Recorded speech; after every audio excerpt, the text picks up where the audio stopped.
Assalamu alaikum. Welcome. Marhaban.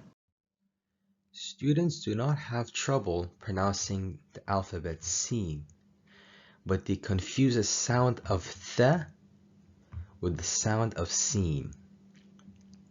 Th is when the tip of your tongue touches up against the front top teeth. The Sin is pronounced when the tip of the tongue touches the lower bottom teeth. Th, th. Sa, sa. If the tip of your tongue touches the lower teeth, you are going to pronounce the letter Sin instead, and the meaning changes completely. كثير, كثير. A lot, many, abundant. كثير, كثير. Broken into small pieces, fractured. شكرا كثيرا. Thank you very much. As you can see here, كثيرا means very much. However, if you pronounce it as كثيرا, the meaning changes completely. It goes from thank you very much to thank you broken into small pieces and fractured. That's why it is important to pronounce the correct letter. If the tip of your tongue touches the lower teeth, you are going to pronounce the letter Sin instead, and the meaning changes completely. ثمنه, ثمنه. He estimated its value. سمنه, سمنه. He made him fat.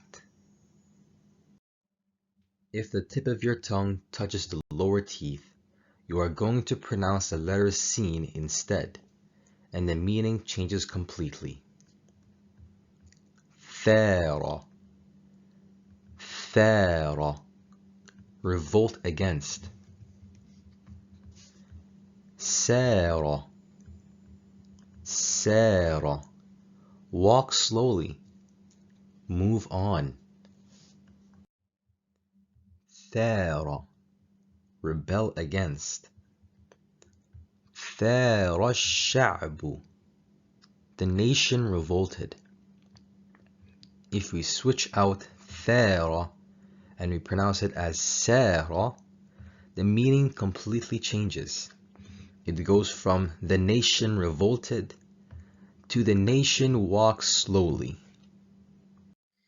If the tip of your tongue touches the lower teeth, you are going to pronounce the letter Sin instead, and the meaning changes completely. ثمن, ثمن. It went up in price. سمن, سمن. Become fat. If the tip of your tongue touches the lower teeth, you are going to pronounce the letter Sin instead, and the meaning changes completely. ثم الطعام, ثم, ثم. He ate the food, it is good, and it's bad. سم الطعام. He put poison in the food.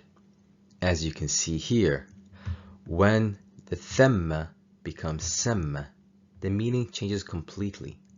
It goes from he ate the food, it is good and it is bad, to he put poison in the food.